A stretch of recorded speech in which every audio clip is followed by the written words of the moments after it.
വാക്കിൻ്റെ കരുത്ത് എന്ന വിഷയത്തെ അധികരിച്ച് സംസാരിക്കാൻ ഡോക്ടർ ശശി തരൂരിനെ ആദരവോടെ ക്ഷണിക്കുന്നു.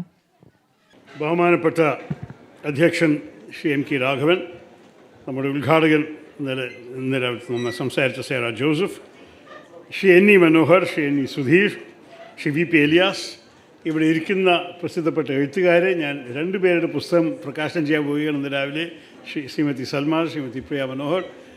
വേദിയിലും സദസ്സിരിക്കുന്ന എല്ലാ അക്ഷരപ്രേമികളെ എല്ലാവർക്കും എൻ്റെ വിനീതമായ നമസ്കാരം. ഞാൻ ഒരു ഹെൽത്ത് വാർണിംഗ് ഉടനെ പറയട്ടെ. എനിക്ക് തന്ന topic the power of the word. അപ്പോൾ അതിനെക്കുറിച്ച് ഞാനൊരു ഇംഗ്ലീഷിൽ എഴുതുന്ന ഒരു എഴുത്തുകാരനായ കാരണം എൻ്റെ പ്രഭാഷണം ഇംഗ്ലീഷിലായിരിക്കും. അതുകൊണ്ട് ആ ഭാഷയിൽ കേൾക്കാൻ ഇഷ്ടമില്ലാത്തവർ ഒരു പക്ഷേ ഈ വേദിയിൽ നിന്ന് ഈ സദസ്സിൽ ഇറങ്ങിപ്പോണ്ടി വരും. പക്ഷെ അല്ലെങ്കിൽ നിൽക്കാൻ ആവശ്യമില്ല, പല കസേരകൾ ഇവിടെ ഉണ്ട്, ഒന്ന് വന്നിരുന്നോളൂ. അതാണ് എനിക്കൊന്ന് പറയാനുള്ളത്. So friends and lovers of literature, I hope that covers everybody. It's indeed an honor for me to be delivering this year's Balakrishna Marar Memorial Lecture. And I'm privileged to have been asked to speak on the power of the word. In a world riven by hatred and intolerance, where an attempt is being made to muzzle the voices of those clamoring for their inalienable rights, and where writers are often attacked, as Sarah Joseph reminded us, for offending mercurial sensibilities, we can in no way overlook the importance of the word, because without words, we would not be able to express ourselves. Without words, we would not be able to understand each other. I'll be speaking today about the power of literature and writing and how they can be used to effect meaningful change. Barbara Tuchman, the Pulitzer Prize-winning American historian, once wrote that books are the carriers of civilization. Without books, history is silent. Literature is dumb. Science is crippled. Thought and speculation are at a standstill. Without books, the development of civilization would have been impossible. They are engines of change, windows on the world, and lighthouses erected in the sea of time. They are companions, teachers, magicians, bankers of the treasures of the mind. Books are humanity in print. I think that's really beautifully expressed, and I want to share that with you because perhaps no one embodied this as profoundly as Sri Balakrishna Marar himself, whose love of books and reading was not born of a sheltered childhood. Having lost his father as a toddler, Balakrishna Marar had to drop out of school at a young age, a very early age, when he was still in class 6, to shoulder the onerous burden of being the sole breadwinner of the family. His family was in dire financial straits, and to alleviate their woes, he began hawking newspapers by day, and by afternoon and evening he sold books. Thus began his lifelong tryst with books, one which would ultimately enshrine him in all our hearts as one of Kerala's leading publishers. From purveying books on foot in Kozhikode, he graduated to cycling about town on that alluring green bicycle that you can see outside, with a bag full of books slung around either shoulder, and of course some tied to the back. With scarcely any money to buy himself food, Sri Marar would survive merely on tap water, relentlessly striving to get to book lovers, as he relates in his autobiography, Kannirinde Madhuryam, their daily quota of newspapers, periodicals, journals, and books. In this incarnation, Balakrishna Marar himself was a carrier of civilization. His was a single man's crusade to spread the love of words, which inaugurated a silent revolution in the reading culture of Kozhikode.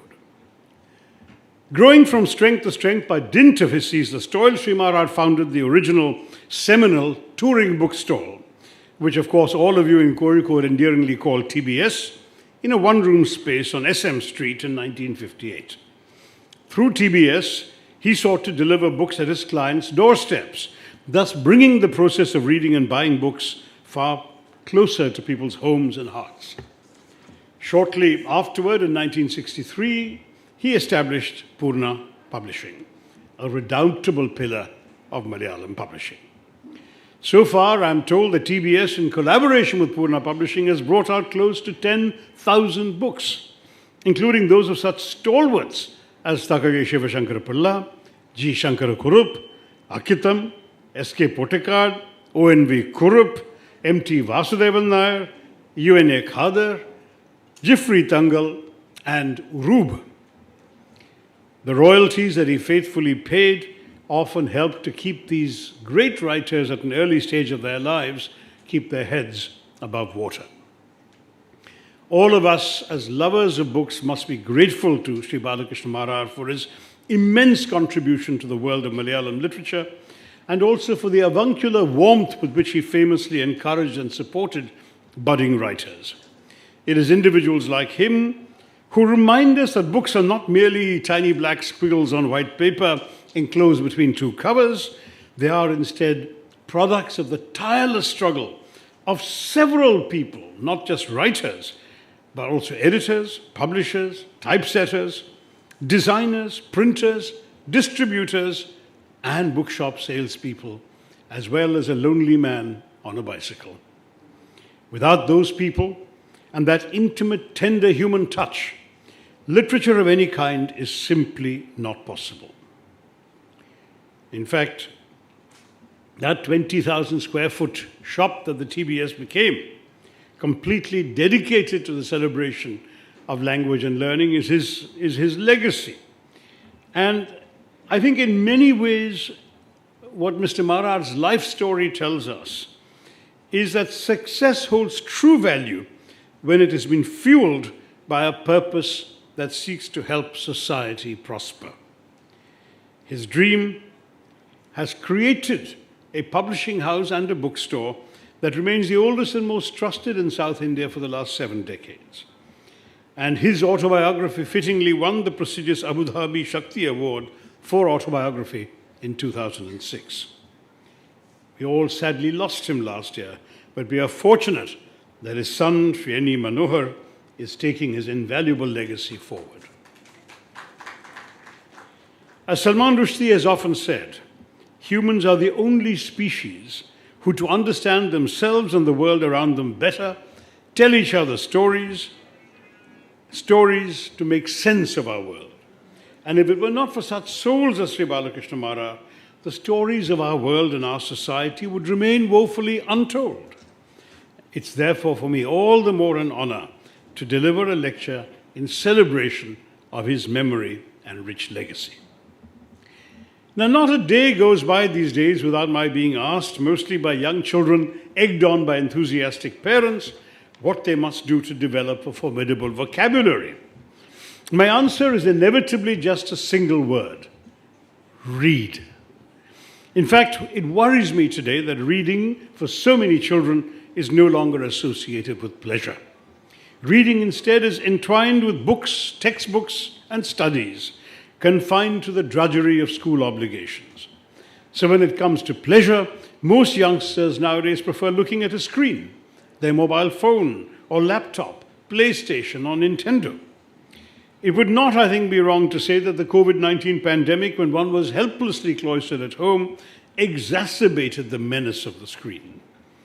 Of late, I have met too many children who have never read a book for pleasure or entertainment, only for a classroom assignment. This is a terrible loss, and failing to convey the joy of reading is probably the biggest mistake that successive generations of parents and teachers have allowed themselves to make. But of course, there is still time to remedy the situation, so long as we recognize the problem and work to rectify it. My own childhood was rather different. Growing up as a child of middle-class parents in urban India, in Mumbai and later Calcutta, in the late 50s and 60s, meant growing up with books. Television did not exist in the Bombay of my boyhood.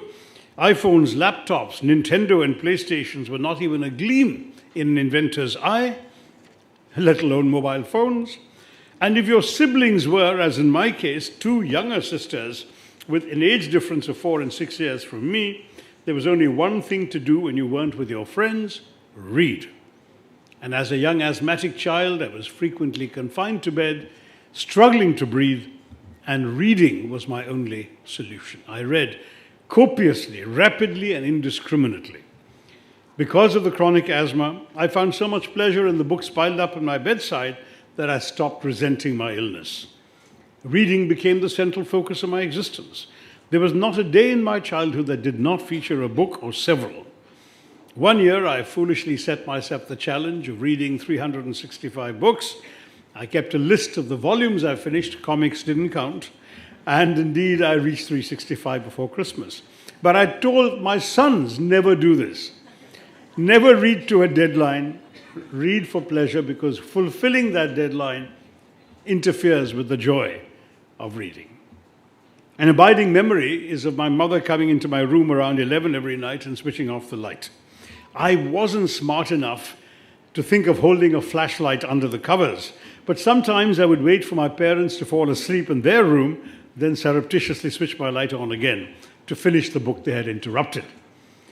The journey that begins the adventure of reading is often ignited by a single book and, of course, by a parent. It was my mother who started me off on this journey to begin with, because when I was still in diapers, she would read to me from the noddy books of Enid Blyton, stories about a nodding wooden doll and his friends in Toyland.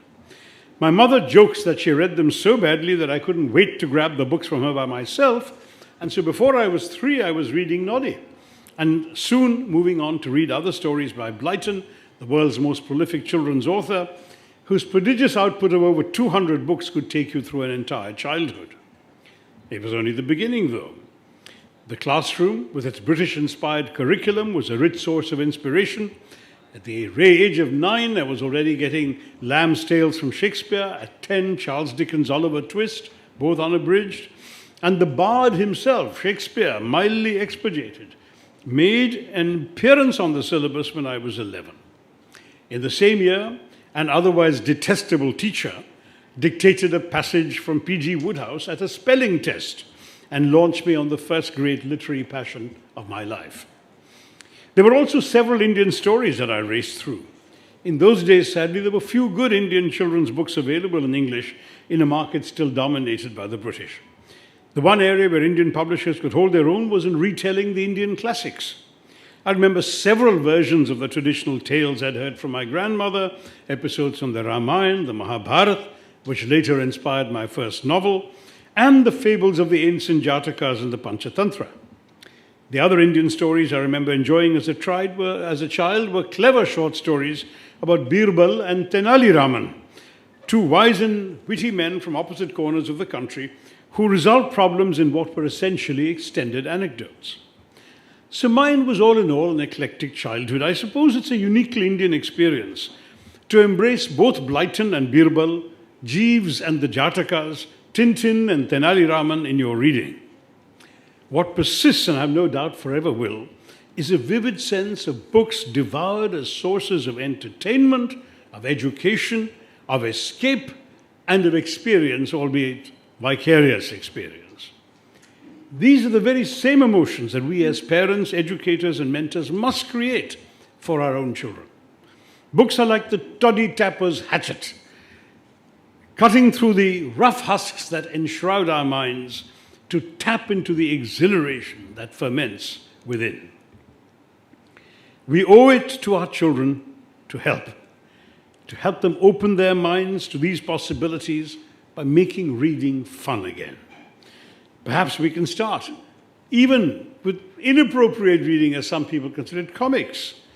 Just letting the children get into the habit of picking up something that is not a screen and reading it. Comics can have interesting themes, be alluring to look at and stimulating of thought. It's the child's curiosity that we must aim to pique, and in so doing, pave the way forward for them to begin their own adventure of reading. That is the power of the word. What more should I say about it? Writers, after all, are supposed to write. We should leave the pontificating to the critics. But once in a while, even writers are forced to think about their craft, to interrogate themselves. Sarah Joseph did so just a few days ago in a lovely speech at Maharaja's College in Ernakulam.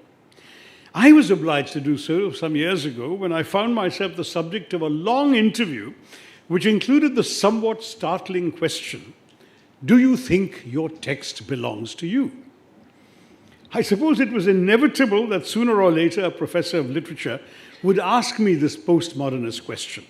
It came from a Dr. Ranjan Ghosh of the University of Burdwan near Kolkata, and faced with his earnest and impressively theoretical approach to my work, I had to explain that I not only have never taken a writing course, I didn't even study literature at university. I thought that would be like learning about girls at a medical school. Indeed, my favorite craft, my favorite story of the craft of teaching writing, I know Malayali audiences are usually very humorless, you better laugh at this one, is that of the British instructor who told his writing students that to ensure commercial success, a story needs to contain religion, aristocracy, remember it's Britain, religion, aristocracy, sex, and mystery, and be brief. The briefest submission duly came in one sentence long. "My God," exclaimed the Duchess of Argyll, "I'm pregnant. Who did it?" Religion, aristocracy, sex, and mystery, all in the right order and stunningly brief. The instruction couldn't be bettered. The teacher gave up. Now, just as well, for writing to me is a wholly instinctual activity. It is about expressing your most intimate feelings and thoughts, and it is as much you as the way you breathe. Nor would I want anyone else to tell me how to write. In my writing, I've always seen the telling of the tale as being as important to me as its author, as the tale itself. My text belongs to me in the sense that the words I have chosen to employ are the only ones that are authentic to what I have tried to convey. The same story, the same concerns can obviously be told or expressed by different writers in different ways. My way is the way in which my text has chosen to tell itself through me, and in that form, it belongs solely to me. I'm glad to see Sarah nodding in agreement. But I've often felt as a writer that I'm giving expression to something beyond myself, something that emerges from a different realm that I perhaps unconsciously tap into in the act of writing. To that degree, the text is both mine and beyond me, an artifact that emerges like a stream from the ocean of stories, the Kathasarita, the Kathasarita Samudram, that I've been, Sagara, that I have been privileged to channel in my readers. For that, channel to my readers. For that reason, I'm prepared to accept the notion that my text may contain hidden meanings of which I myself was not conscious in the act of writing. This is certainly true of painters, who may find something emerging from the brushstrokes that they have applied on a canvas that was not wholly present in their mind when they were wielding the brush. Though text seems more limiting than paint, the principle is essentially the same for all art. Of course, the critic who reads meanings in the author did not consciously intend is guilty of a form of subversion, and the author is entitled to argue back that his text does not support the critic's analysis. There, the onus is on the critic to make his case, and for the fair-minded reader to draw her own conclusions.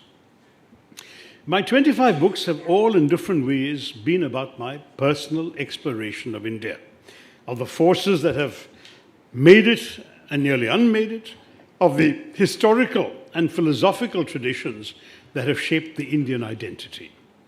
While this is explicit in my 21 books of non-fiction, my 4 books of fiction to which Mr. Sudhir has alluded today have also sought to explore the Indian condition, particularly by looking at the kinds of stories that Indians tell about themselves, whether the stories of our epics and of our nationalist struggle, as in the great Indian novel, or the stories of our popular cinema, as in show business, or the stories of the identities and histories we construct for ourselves, as in Riot.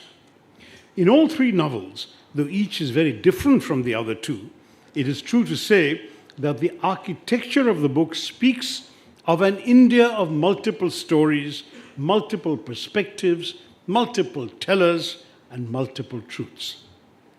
So if I were to come back to the great Indian novel, 3 or 4 people today have talked about it to me before I got on stage.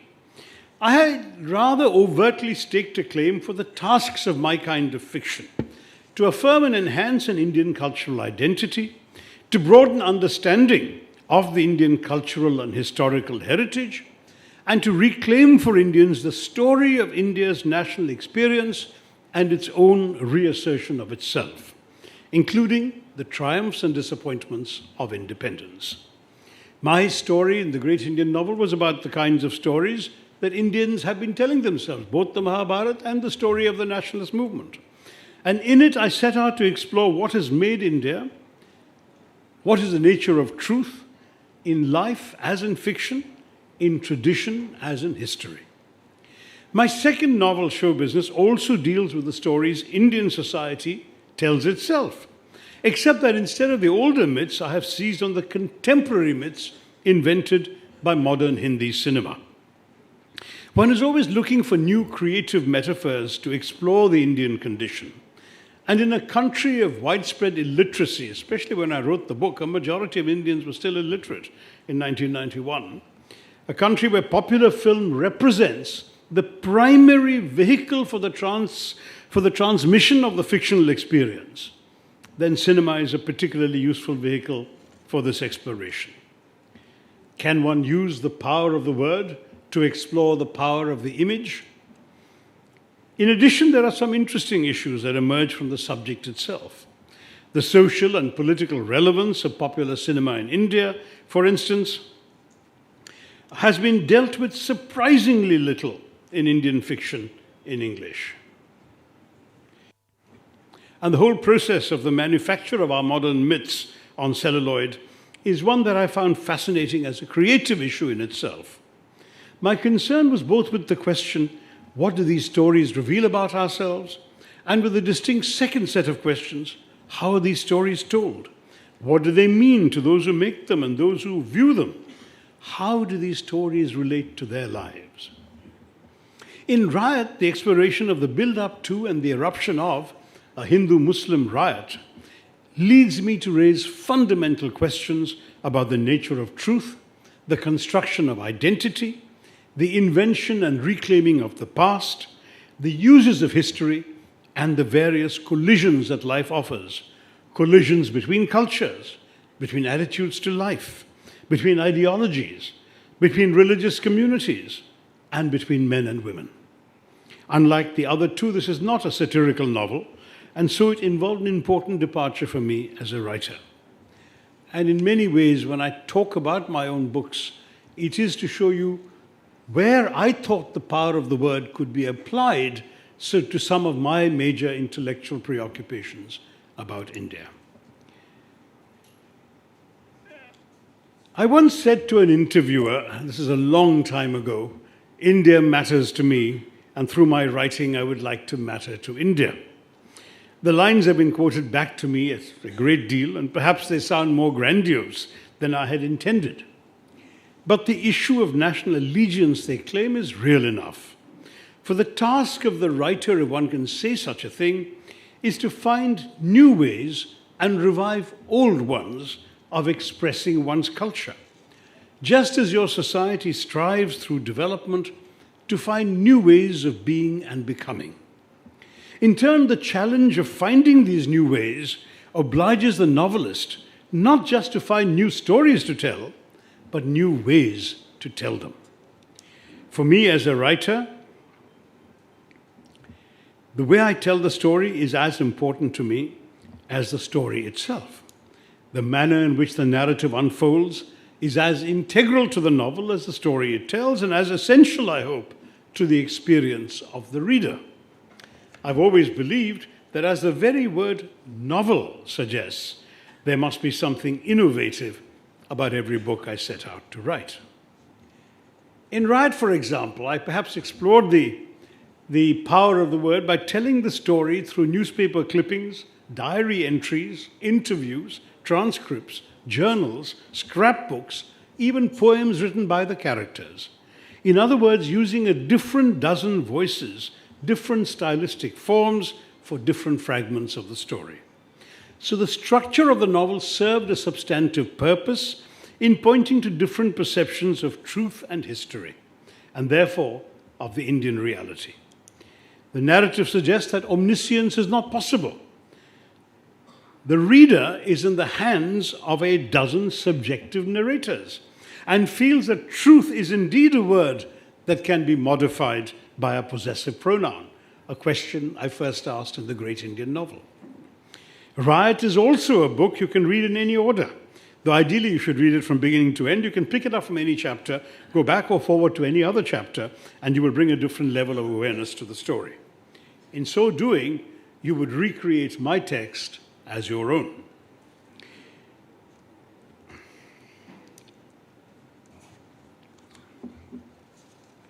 Some Indian critics still suggest that there is something artificial and un-Indian about an Indian writing in English.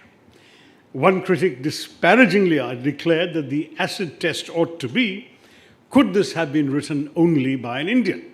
And in his view, the Indian writing in English for the most part fails that test. Now, I have never been much of a literary theoretician, as I already said at the beginning, but for most, though not all of my own writing, I would answer that my works could not only have only been written by an Indian, but only by an Indian in English. I write for anyone who will read me, but first of all for Indians like myself.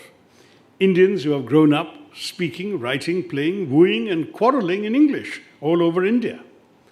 No writer really chooses a language. The circumstances of his upbringing ensure that the language chooses him.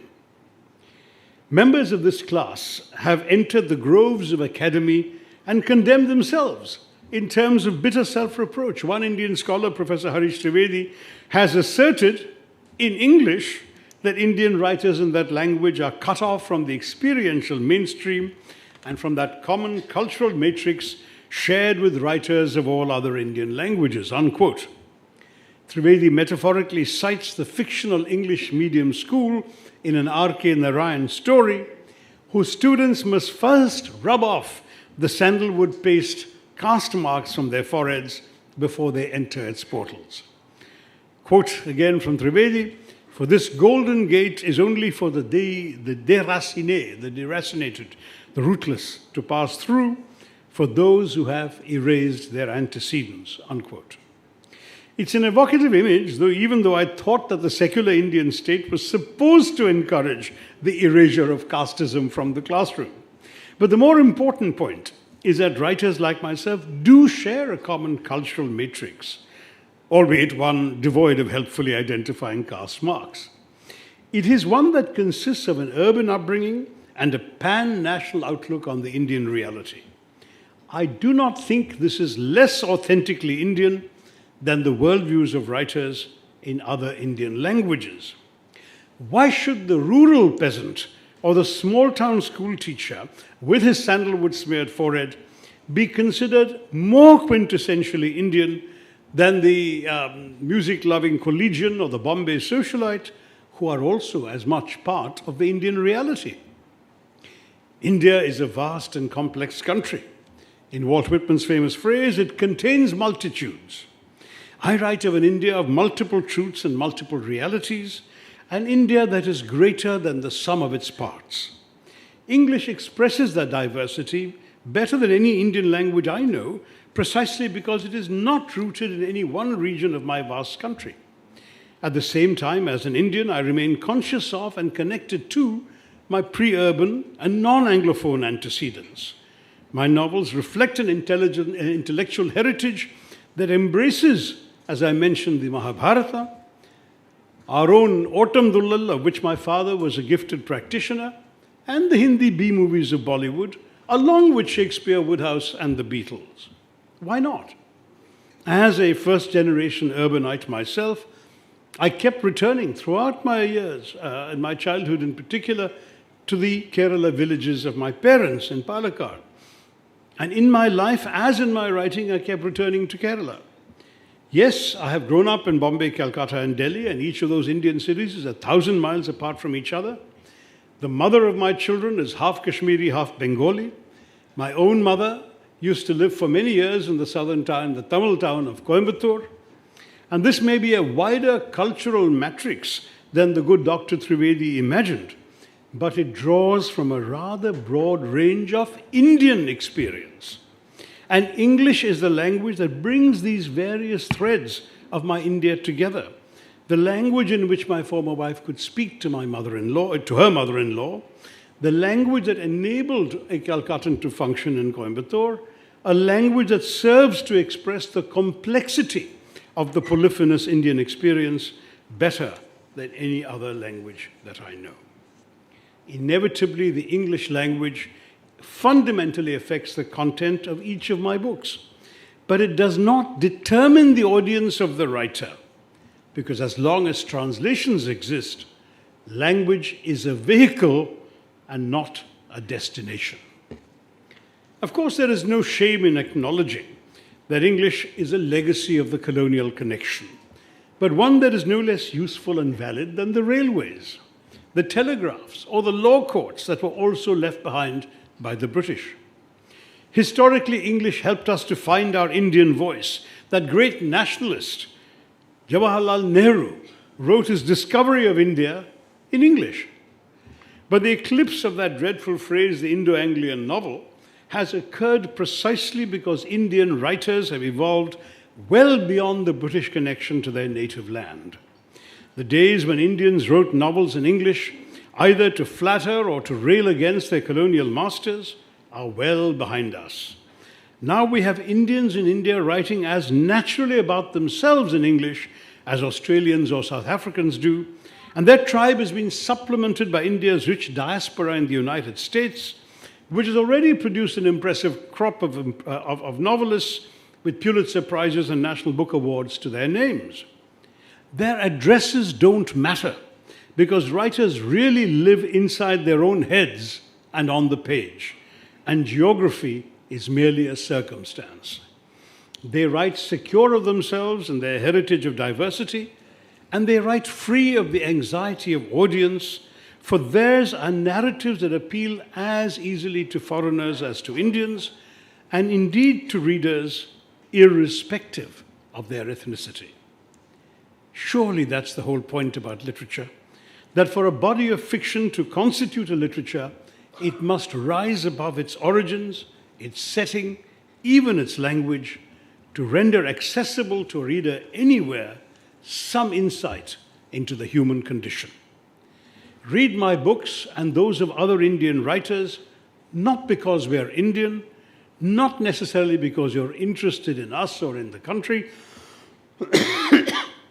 but because these books are worth reading in and of themselves. And so, each time you pick up one of my books, ask not for whom I write for you. So to go back to the question that professor asked me, does my text belong to me? As Sudhir has already quoted me saying, but for latecomers perhaps it might be interesting, I write, as George Bernard Shaw said, for the same reason that a cow gives milk. It's inside me, it's got to come out, and in a real sense, I would suffer if I couldn't. It's the way I express my reaction to the world I live in, to the world I see around me, and the world I try to imagine. It would be as futile to claim ownership of it as for a cow to assert that she owns the milk she has provided. No, dear reader, the text no longer belongs to me. It belongs to you. Thank you very much.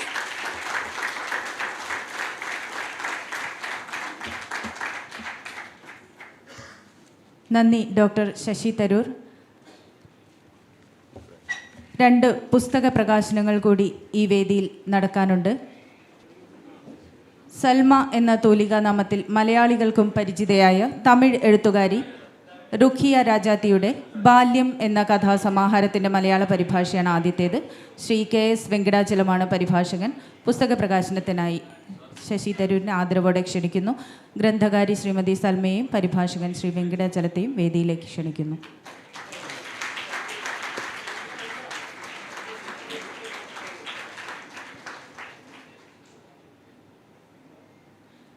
സ്ഥലകാലങ്ങളുടെ വൈവിധ്യത്തിൽ ചിതറിപ്പോകുന്ന ഭാവങ്ങളുടെയും ഭാവനകളുടെയും നിശബ്ദമായ ധ്വനിസാന്ദ്രത അവതരിപ്പിക്കുന്ന പൂർണ്ണ academia സാരഥി ശ്രീമതി പ്രിയ മനോഹറിൻ്റെ quiet echoes എന്ന കാവ്യസമാഹാരം പ്രകാശനം ചെയ്യാനായി doctor Sasi തരൂരിനെ ആദരവോടെ ക്ഷണിക്കുന്നു.